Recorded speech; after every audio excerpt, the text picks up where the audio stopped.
তখন আমার বাড়িতে রাত দুটোই ১,৫০০ করে র্যাব পাঠিয়েছে। অনেক রাত বলে মেহমানদারি করতে পারলাম না, দিনের বেলা গেলে একটু মেহমানদারি করতাম। অনেকে বলছিল হুজুর ফোন করে এই শুনছি, সঙ্গে সঙ্গে চারিদিকে ফোন আসছে। আমি যে না, এত রাত্রে আর মেহমানদারি করতে হবে না, চলে যান। এসেছে, ঘুরে চলে যান। কথা বুঝছেন না, বোঝেন না? আরে আমি এসেছি ভাঙড়ে, এসেছি কাশীপুরে। আব্বাস সিদ্দিকী যদি সংবিধান বিরোধী করে থাকে, মানবতা লঙ্ঘন করে থাকে, দিনের বেলায় আপনারা দেখিয়ে দাও কত মায়ের লাভ হয়েছে, আমিও বুঝিয়ে দেবো।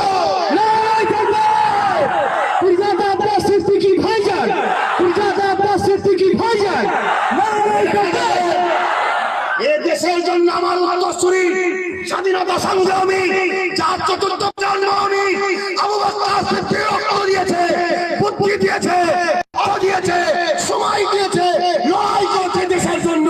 সেই আবু বকরের চতুর্থ প্রজন্ম আজ আমার দেশ যখন মিটতে যাচ্ছে, আমার দেশ যখন ভাগ হতে যাচ্ছে, আমার কণ্ঠকে রুখার ক্ষমতা কোনোদিন কারো হতে পারে না। ঠিক না বেটি? যারা বলেন ঠিক না বেটি? আজ আমি বিদায় নেব। বিদায় নেবার আগে আমি আপনাদের ঘরে ভাবাবো, আগামী দিন আমরা যদি মাথা তুলে বাঁচতে চাই, আমার প্রশ্ন কথাকে মানতে আপনারা পারবেন? হাত তুলে বলুন পারবেন? হাত তুলে বলুন পারবেন? আবার আমি জানতে চাই, ৭৩ বছর স্বাধীন হচ্ছে দেশ, বলুন কংগ্রেসকে সাপোর্ট করলেন, বামফ্রন্টকে সাপোর্ট করলেন, টিএমসি কে সাপোর্ট করলেন, এই ৭৩ বছরে আপনারা কি পেয়েছেন বলুন? বলুন কি পেয়েছেন? এই ৭৩ বছরে কত মায়ের ইজ্জত গেছে, কত বাপ হত্যা হয়েছে, কত ঘর উজাড় হয়েছে, কত ভাই মিথ্যা জেল খেটেছে। পাননি কে বলেছে? এগুলো পান না। কিন্তু আমি আব্বাস সিদ্দিকী আপনাদের ঘরে যদি বলি, একটা বার আমায় জিতাও, আপনারা আমাকে জিতাবেন?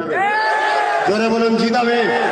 এলাকায় যখন কোনো বেঈমান, এলাকায় যখন কোনো মুনাফিক ভোটের সময় এসে বলে, চাচি, মা, আব্বা, ভাই, দাদা, দিদি, বৌদি, ভোটটা আমায় দিও, তোমায় আমি সব দিয়েছি। কিছু এই পীরের বাচ্চার উপরে ভরসা আছে, আমায় জিতাবেন আপনারা?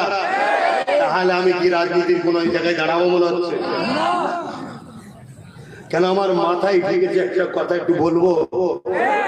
আমি অনেক চিন্তা ভাবনা করে দেখেছি, কেরলে মুসলমানরা, ওখানে একজন আওলাদে রসুল আছে, আমি এনেছিলাম। আমার এই সাবির ভাইয়ের সঙ্গে খুব ওনাদের ক্লোজ, যেমন আমাদের সঙ্গেও ক্লোজ, ওনাদের সঙ্গেও ক্লোজ। দুই জায়গা থেকেই দোয়া পাচ্ছে। আল্লাহ